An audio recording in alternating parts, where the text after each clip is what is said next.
Hi, this is Coach Cynthia. I just want to share with you a little bit about how to get people to like you, to be inspired by you, to work for you with a common goal, and to support you in your efforts.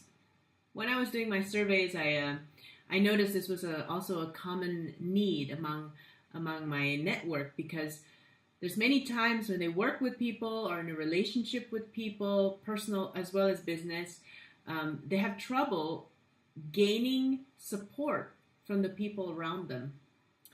Just want to propose one concept today, and I want to start with a story about what's been happening in my life over the last week. We've had two deaths in my environment. One is the grandmother of my husband, who is 96, and maybe many people will say, wow, 96, what a great life. That's a pretty long one. The other one was 44. She died of cancer. She was a very dear friend. And that one's slightly harder to take.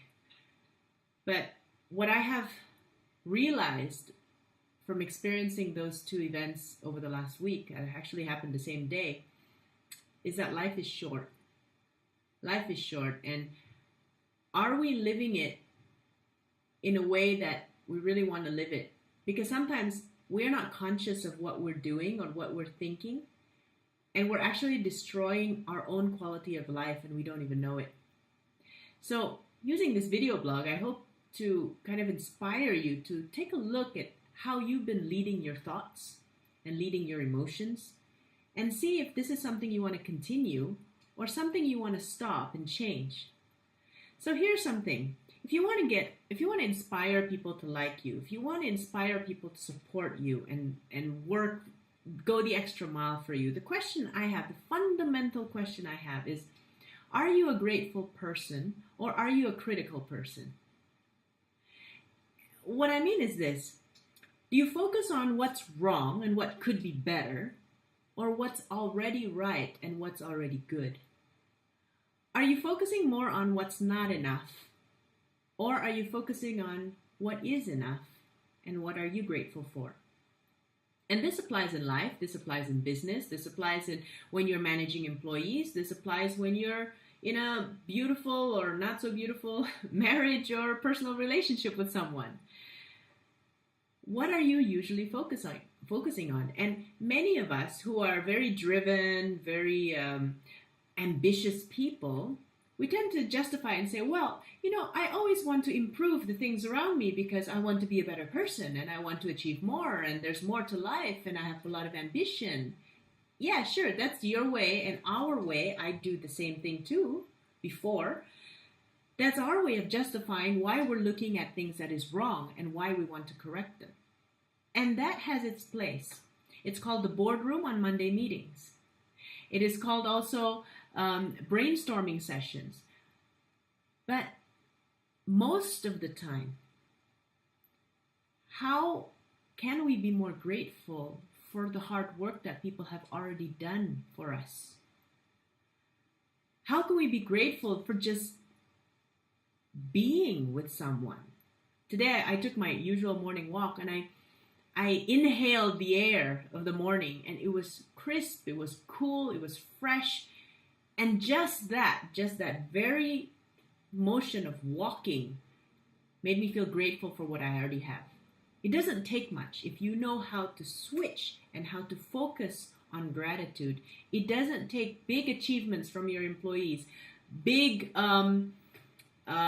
gifts from your loved ones to make you happy. Sometimes it's just the art of just being there, having someone to love, having someone who loves you back, having someone who would listen to you, having someone who would stay with the children, having someone who doesn't complain. At least go on neutral. You don't have to be positive, just be on neutral.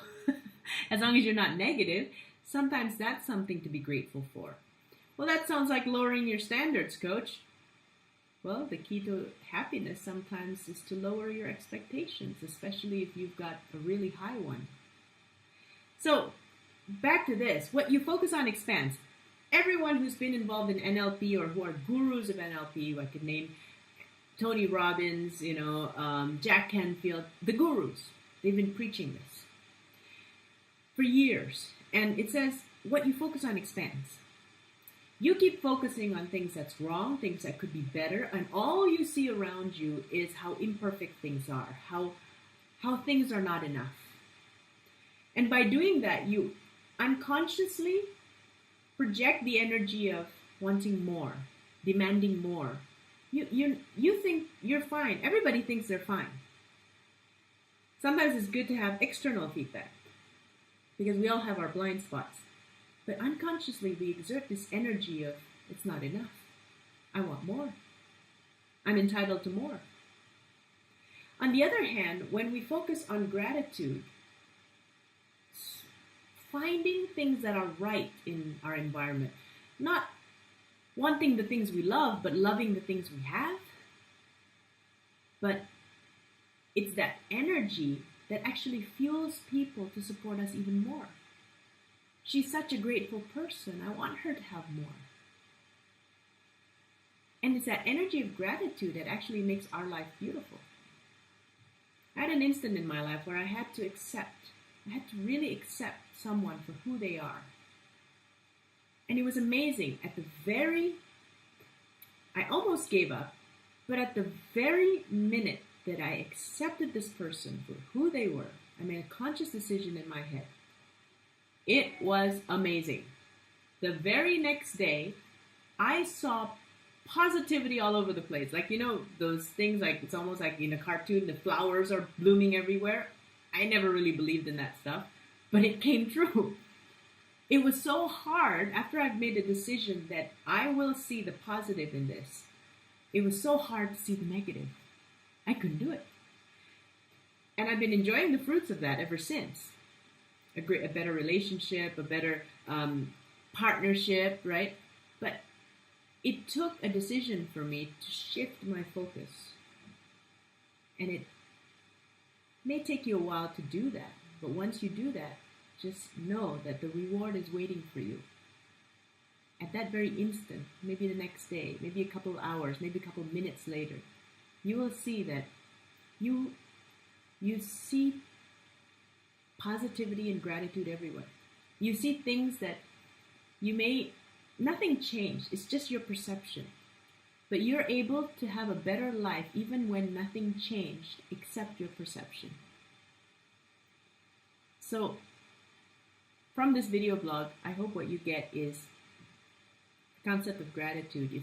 If you want homework from me, here's one. Every day, list 3 things you're grateful for. And those 3 things are split into 3 categories. The first category is the one thing you are grateful for about yourself. Some of us are just way too hard on ourselves. Something that you are grateful for about yourself. Something very simple. Okay? It could be something really, really simple and naturally you already have. Number 2, what are you grateful for about the person you're with? Could be your life partner, could be your child, could be your parent, whoever you're living with, or whoever you are in a close relationship with, even if you're not living with them. Number 3, what are you already grateful for in your business, in your life? Okay? One thing a day on all of those 3. So you have 3 things to write down. And you can use your iPhone, you can use whatever you use as journals these days. Do it. You can post it on Facebook if you want, just so you can declare it to the world, just so the world knows just how grateful you are. Whatever you need to do to get it out there, start focusing on gratitude and watch what happens. Some of you, you may feel the difference instantly. Some of you, because you've had so many years of negativity, even if you don't know it and you won't admit it, even if you had so many years of negativity, it may take you a couple of days to a few weeks of habitually doing this to start seeing a shift in your life. My question is, isn't your life worth a couple of days or a couple of weeks, even a couple of months? You've got a long time to live. Invest in a couple of weeks or a couple of months of change, and you can enjoy it the rest of your life. That's my video blog for today. And I hope it has served you in ways. I hope to improve your life. I hope like it has improved mine. So life is short. I learned that this week. And I want to share with you my learnings. And I hope you will make the best out of your life over the coming weeks and months. Take care. See you in the next video blog.